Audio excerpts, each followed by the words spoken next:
I'm going to be going over a term that is widely misunderstood in the investor community, especially within reach of LSC, included London South East that is.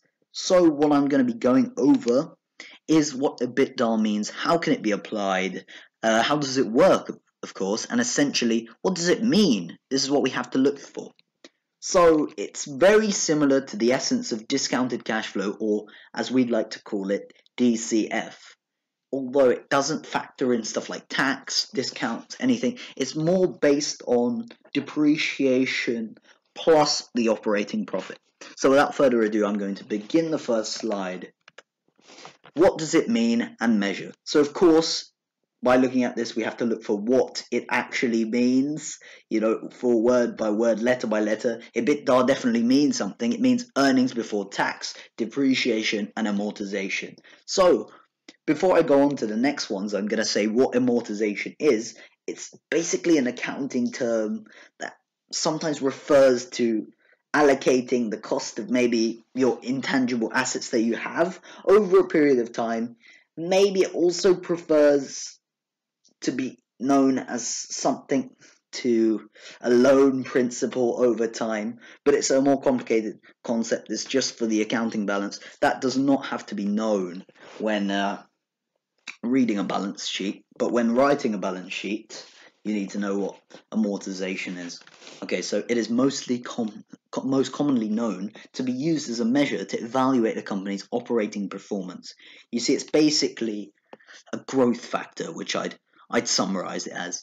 It doesn't need to factor in financing decisions, so it's not exactly that accurate is the problem, because if something suddenly changes, you can't rely on this. It's one factor that is usually taken in, but you don't rely upon it wholeheartedly.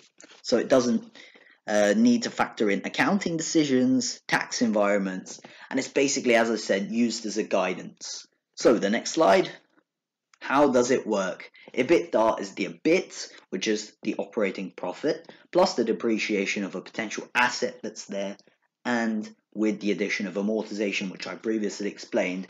And basically, EBITDA is essentially calculated by, say, you add back the non-cash expenses of the depreciation and the amortization, which we have here on the right side, and it's all added up to the firm's operating income. So, why use it? What I'm going to be saying now is, why do we use it when reading balance sheets? And as investors, what use is it to us? So, EBITDA allows us to read the financial statements. While we're reading them, we can focus on the outcome of operating decisions whilst excluding the impacts of non-operating decisions like interest expenses, maybe financial decisions on the other side of that. And by minimizing the non-operating effects that are unique to each company, EBITDA allows investors to focus on operating profitability as a single measure of performance in a certain period. And also, when you're analyzing a company's EBITDA, it's best to only factor this in with the addition of other factors, maybe, for example, changes in working capital, also debt repayments, and I think it's net income. So that's a quick crash course on what EBITDA is. I hope that helps.